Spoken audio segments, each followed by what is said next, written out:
কাল দেখো বাড়ি যাব বলি সব কিছু ব্যাগে গুছিয়ে নিয়েছি। গুছানো মানে আমার রিলস করার জামা কাপড়টা নিয়েছিলাম, তো এদিকে জল পড়ে দেখো এখানে বালতিটা দিয়ে দরজা জানলা সব দিয়ে বন্ধ করে যেতে হয়, কারণ নয় জলে সব ভেসে যায়, তোমরা দেখেছো। তো সব দরজা জানলা দিয়েই এবার বাড়িতে গেছি। বাড়িতে এসে দেখি মা ভাত করেছে সর্ষে দিয়ে, ভোলা মাছের ঝোল করে, অসাধারণ হয়েছিল এই ঝোলটা খেতে। সর্ষে পোস্ত দিয়ে ঝোলটা করেছিল। তো এদিকে ডিমের ঝোলও করেছিল। তো এদিকে ছোট ছোট মাছও করেছিল। এটা কী মাছ কী জানি, ভুলে গেছি মাছটা কী ছিল। এই মাছ আমি খাইও না। তো ডিমের অমলেটও করেছিল কষা করে, আর ডিমের গোটা গোটা ডিমেরও ঝোল করেছিল। তো আমি ডিম আর ওই মাছটাই খেয়েছি, এই মাছটা খাইনি, ছোট মাছটা। তো সন্ধ্যাবেলায় বাবা আবার এক গাদা ফুচকা কিনেছে, তার আগে কিন্তু হাফ খাওয়া হয়ে গেছে, তারপর আমার মনে পড়েছে ভিডিও করার জন্য। তো দেন তারপরে দেখো ছানা এনেছিল বাবা, বাবান খেয়েছিল, আমাকেও একটু দিয়েছিল, অসাধারণ ছিল ছানাটা খেতে। তারপরে আবার চাউমিন বানিয়েছিল মা। তো এত কিছু খাওয়া যায় বলো। চাউমিনটা খেয়েছি যেহেতু রাত্রে আর মাংস করা হয়নি, তো তোমাদের বলেছিলাম মাংস করলে, দেখো তো মাংস হয়নি। তো দেখো বাবানের বাবা আমার হাতে ব্লুবেরি দিয়েছে, মালবেরি হয়েছে আমাদের গাছে, অসাধারণ টেস্ট ছিল খেতে। তোমাদের অবশ্যই দেখাবো গাছটা, অনেক বড় হয়েছে। তো এদিকে দেখো ক্যাট ফুড নিয়ে এসছে মহারানীর জন্য, মহারানী ক্যাট ফুড খেলো।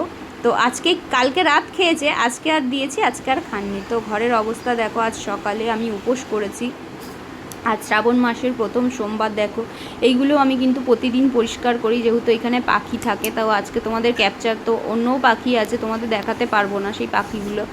তো ওই পাখি খুব নোংরা করে, তো প্রতিদিন এগুলো পরিষ্কার করতে হয়। তো জামা কাপড় ধুয়ে মেলে দিয়েছি, দেখো দুয়ারের চটগুলোও ধুয়ে দিয়েছি। তো অনেক কাজ ছিল। এই যে সেই মালবেরি গাছ দেখো, এই যে মালবেরি হয়েছে, উফ কি দারুণ টেস্ট ছিল খেতে। আরও যদি হয় তোমাদের আবার দেখাবো। তো বাবার বাগানে গাছ সেই যত্ন করে, আমি কিছুই করি না, এখানে গাছপালার যত্ন তিনিই করেন। তো এইদিকে দেখো কলিংটা বানিয়ে নিয়েছিলাম, কলিংটা একদম শেষ হয়ে গেছিলো। তো কলিংটা অবশ্যই কমেন্ট করে জানাও, কমেন্ট বক্সে কমেন্ট করে ভরিয়ে দাও। তো কলিংটা আবার বানিয়েছি। আমার ঘরে প্রচণ্ড পরিমাণে নোংরা হয়, প্রতিদিন যা কলিং লাগে, মানে ফকির হয়ে যেতে হবে এই কলিং কিনতে গেলে। তো দেখো ঘর দোয়ার কেমন চকচক করছে, আমি কিন্তু সব কলিং নিজের হাতে বানানো দিয়েই পরিষ্কার করে নিই। তোমরা কমেন্ট করে জানিও। তো উপোস করেছি, দুটো কটা ফুল ছিল, তো মায়ের সাথে যাব পুজো দিতে। তো মায়ের চোখের অবস্থা দেখে বুঝতেই পারছো। তো আমি আজকে উপোস করেছি। তো দেখো এখনও গা হাত পা পুরো ভেজা, কাজ করেই উঠলাম, আর পুরো মুখ চোখ শুকিয়ে গেছে। এখন 2টো বাজে হইতে। তো পুজো দিতে যাব। তো পুরোটা দেখার জন্য অবশ্যই ব্লগ দেখতে হবে। তো আজকের মতন এখানেই টাটা। দেন পরের দিনের ব্লগ দেখার জন্য কী খাচ্ছি, কোথায় গিয়ে পুজো দিচ্ছি, কোন মন্দিরে যাচ্ছি, তো অবশ্যই ব্লগটা দেখতে হবে। তো আজকের মতো টাটা।